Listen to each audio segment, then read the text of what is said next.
Welcome to this fourth Beginner VBA tutorial by VBAfinance.com. Let's talk today about the conditions.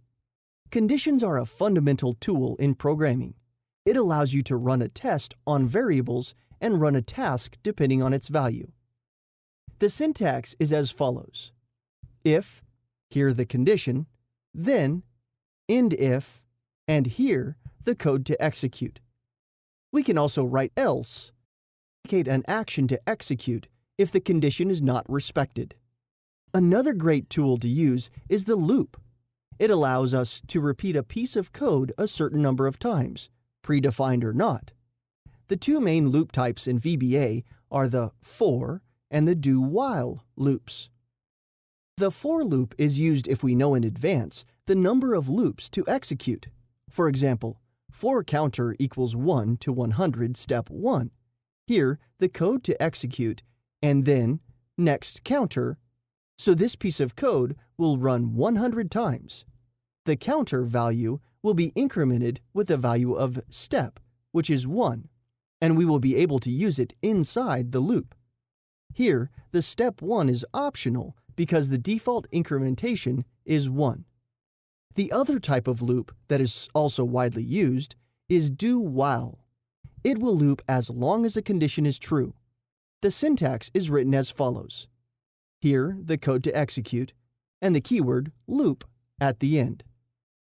To see a direct application of this tool, we will write a function that will return the factorial value of an integer number. Just to remind you what the factorial is, it is the multiplication of the input number by the previous number until it reaches 1. For example, the factorial of 5 is written as follows: 5 times 4 times 3 times 2 times 1. To do so, we will create a new module that we call factor, and a new function. This function will have an integer for input and also for the output value. We declare the res variable with an integer type. It will contain our result. We also declare a counter variable that will be used for our loop. We initialize res value at 1, then we will use a for loop with a negative step. We write for counter equals value 1, our integer input value, to 1 step negative 1, next counter. Here, at each loop, the counter value will decrease by 1 until it reaches 1. We will multiply this value by res value. By convention, factorial 0 value is 1. We need to manage that case with a condition in order to avoid an error when executing the program.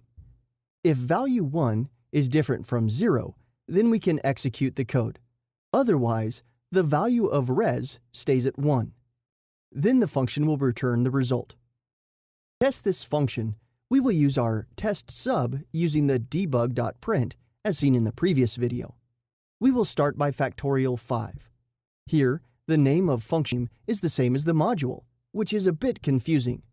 I will therefore modify the name of the function to fact, without forgetting to modify this part. Okay, look here in the immediate window. We can see the factorial value. Now you've mastered all the concepts necessary to follow the next tutorials.